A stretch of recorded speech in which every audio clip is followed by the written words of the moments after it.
ना जाने आज के इस यकीन में कल का कितना सच समाया हुआ है, लेकिन मैं इस बात पर पूरी तरह से यकीन करना चाहता हूं कि एक दिन हम साथ रहेंगे।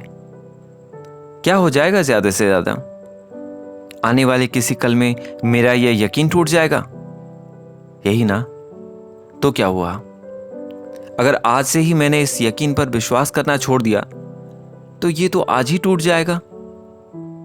नहीं, ऐसा कुछ नहीं है कि आज से प्रिपेयर रहने पर कल को कम दुख होता है। मैंने देखा है तुम्हें कुछ एक दिन के लिए खोकर सारी की सारी प्रिपरेशन धरी की धरी रह जाती है, और कैसा महसूस होता है ये कभी भी बताया नहीं जा सकता।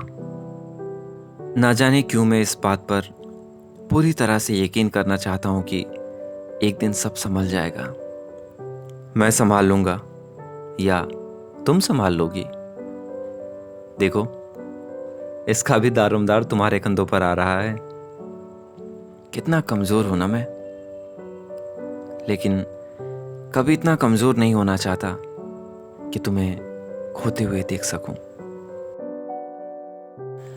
तुम्हारी आंखों से निकलते हुए एक आंसू को देखने पर पता चलता है कि ना जाने तुम्हारे कितने गुमनाम आंसुओं का उधार है मुझ पर, और ना जाने कितने और ऐसे उधार चढ़ने वाले हैं। पर जब तुम अगली सुबह मुस्कुराती हो, उस सफ़ेद उदास कमीज़ पर तुम्हारे गालों की लाली, तुम्हारी अंगूठी का वो सुनहरा रंग, तुम्हारे उस बादामी टी शर्ट की रंगत छिटकर उसे कुछ यूं रंगीन बना जाते हैं जिसके अक्षर पढ़ने पर यह यकीन हो जाता है कि एक दिन किसी उदास सी दोपहरी के बाद सब कुछ संभल जाएगा और हम एक दूसरे के पास होंगे। और तब जब मैं तुम्हारी तर्जनी उंगली पकड़कर तुमसे थोड़ा पीछे चल रहा होऊंगा, तभी कुछ ऐसा होगा कि उस उंगली को थामे मैं तुम्हारे चारों ओर एक गोल चक्कर पूरा कर लूंगा।